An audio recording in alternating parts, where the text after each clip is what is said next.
বৃষ্টির দিনে এরম যদি একটা রেসিপি বাড়িতে তৈরি করো বন্ধুরা, তো তোমার বাড়ির লোক তোমার গুণগান করতে ছাড়বে না কিন্তু। দেখো, এখানে আমি কিছুটা মাটনকে প্রেসারে সিটি মেরে নিয়েছি একটু নুন হলুদ দিয়ে। এবার একটা মশলা, যেমন গোটা ধনে, এলাচ, লঙ্কা আর দারচিনিকে একটু ড্রাই রোস্ট করে নিচ্ছি। এবার এটা একটু ঠান্ডা করে একটা মিক্সার জারে নিয়ে একটু ঘুরিয়ে দেব, কোনো জল ছাড়াই। এটা শুকনো একটা মশলা আমি রেডি করে নেব। এরপর কড়াইয়ে বেশ কিছুটা তেল দেব এবং তাতে একটু লবণ আর ঘি অ্যাড করে দেব। দিয়ে যখন এটা খুব ভালো মতো গরম হয়ে উঠবে, আমি এখানে 5টা মতো পেঁয়াজকে কুচি করে নিয়েছি। এবার ওই কুচনো পেঁয়াজগুলো তেলের মধ্যে দিয়ে খুব ভালো মতো ভাজা ভাজা করে নেব। যখন দেখব খুব লাল লাল হয়ে ভাজা ভাজা হয়ে এসছে, তখন কিছুটা পরিমাণ পেঁয়াজ আমি এখান থেকে একটা মিক্সার জারের মধ্যে তুলে সাইডে রেখে দেব। এবার ওই মাংসটাকে এর মধ্যে দিয়ে খুব ভালো মতো কষাতে থাকবো।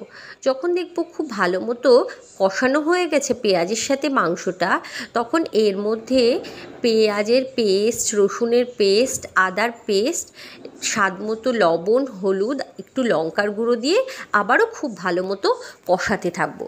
খুব ভালো মতো যখন কষানো হয়ে যাবে, এতে সামান্য একটু জল দেব। জল দিয়ে আবারও ভালো মতো কষিয়ে কষিয়ে এবার যে মশলাটা ড্রাই করে মশলাটা রেখেছিলাম সেটা এর মধ্যে দিয়ে দেবো। দিয়ে খুব ভালো মতো কষিয়ে একটু ঢাকনা দিয়ে গ্যাসটা একটু কমিয়ে দিয়ে আমি কিছুক্ষণ সেদ্ধ হতে দেবো। মাংসটা তো মোটামুটি সেদ্ধই হয়ে আছে, কিন্তু মশলাটা যেহেতু খুব ভালো মতো কষানো হয়নি, তাই একটু ঢাকনা দিয়ে কষতে দিলাম। মাংসর ঢাকনাটা খুলে নেব। এবার খুব ভালো মতো কষানো হয়ে গেছে। এবার এর মধ্যে আবারও একটা পেস্ট অ্যাড করব। যেমন ওই যে আমি পেঁয়াজটা তুলে রেখেছিলাম, সেই পেঁয়াজটার মধ্যে কিছুটা পরিমাণ দই, কয়েকটা কাজু, কিশমিশ এবং একটু চারমগজ দিয়ে ভালো মতো একটা পেস্ট করে নিয়েছি। এবার ওই পেস্টটা এর মধ্যে দিয়ে খুব ভালো মতো কষাতে থাকবো।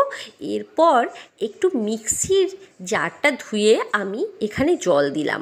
আর বেশি জল এখানে দিতে হবে না, কারণ এটা তো একটা কষা কষা মাংস, কোনো জল দেওয়ার বেশি দরকার নেই। দিয়ে খুব ভালো মতো কষাবো।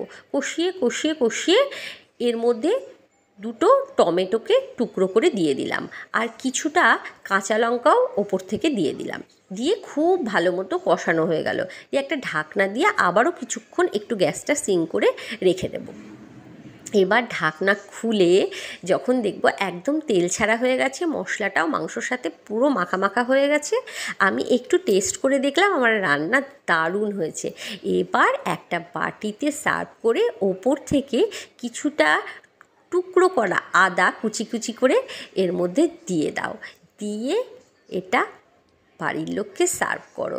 দেখো, তোমার বাড়ির লোক তোমার গুণগান গাইতে বাধ্য হবে। তো সত্যিই আমার এই রান্নাটা খেয়ে আমার বাড়ির লোক সত্যিই আমার গুণগান করেছে। তো যদি রেসিপিটা তোমাদের ভালো লাগে, তাহলে তোমরা একবার বাড়িতে ট্রাই করো। আর বন্ধুরা, তোমরা যে আমাকে এত ভালোবাসা দিচ্ছ, এত কমেন্ট করছো, এটা কিন্তু আমার খুব ভালো লাগছে। তো যদি আমার এই চ্যানেলটাকে ভালো লাগে, তাহলে লাইক ফলো করে দিও। বাই বাই বন্ধুরা, ভালো থেকো।